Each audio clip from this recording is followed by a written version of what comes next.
Si Tenorio ay handa nang maging playing coach para sa Magnolia vs TNT Tropang 5G. Double duty para kay LA, sa heavyweight na sagupaan laban sa Tropang 5G. Si LA Tenorio ay na-activate na ng Magnolia bago ang PBA Season 50 Philippine Cup Elimination Round Finale, laban sa TNT ngayong linggo. Dahil sa mga injury, nakatakdang gawin ng veteranong guard ang kanyang unang pagpapakita bilang playing coach, para sa playoff-bound Hotshots. Kukunin ni Tenorio ang roster spot ni Paul Lee, na inilagay sa listahan ng injury reserve ng koponan noong Sabado, na lalong nagpapahina sa backcourt rotation ng Magnolia. Ang dating Barangay Ginebra floor general, ay kasama ang kanyang pangalan sa season opening conference roster ng Hotshots, na ginagawang handa ang kanyang sarili na bumangon sa tuwing kinakailangan. Siya ay patuloy na sumali sa mga pagsasanay ng koponan, habang hinahawakan ang mga tungkulin sa pagtuturo sa bench. Ang Magnolia, na kasalukuyang ikalima sa standing na may 6-4 na record, ay naghahanap ng panghuling pag-akyat sa mga rangkang patungo sa quarterfinals, na magsisimula sa araw ng Pasko. Magbabalik si Magnolia head coach LA Tenorio bilang manlalaro, sa kanilang pagharap sa TNT ngayong hapon sa Philippine Cup.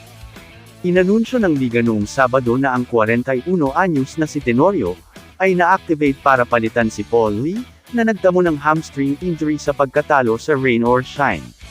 Haharapin ng Hotshots ang Tropang 5G sa Smart Araneta Coliseum sa ganap na alas 5:15 ng hapon.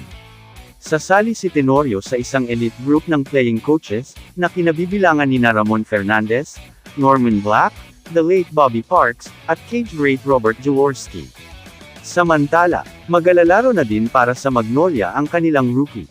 Si Yukian Andrade sa wakas ay tot-antong na sa PBA spotlight. Ang NCAA Season 101 champion, na nanguna sa San Beda sa kanilang kampyonato, ay gagawin na ang kanyang Magnolia Hotshots debut ngayong araw. Dagdag puwersa sa laban, makakaharap niya ang kanyang dating mentor na si Yuri Escueta, na ngayon ay assistant coach para sa TNT sa ilalim ni Chot Reyes. Ang dating manlalaro ng San Beda Red Lions na si Yukian Andrade, ay opisyal na pumirma sa kanyang mother team na nag-draft sa kanya ng 6th overall pick, noong nakaraang PBA rookie draft, ang Magnolia Hotshots. Ang Hotshots ay nagkakaroon ng kanilang problema sa huling bahagi ng eliminasyon, dahil sa mga pinsala ng kanilang mga pangunahing manlalaro na sina Paul Lee at Jerem Lastimosa.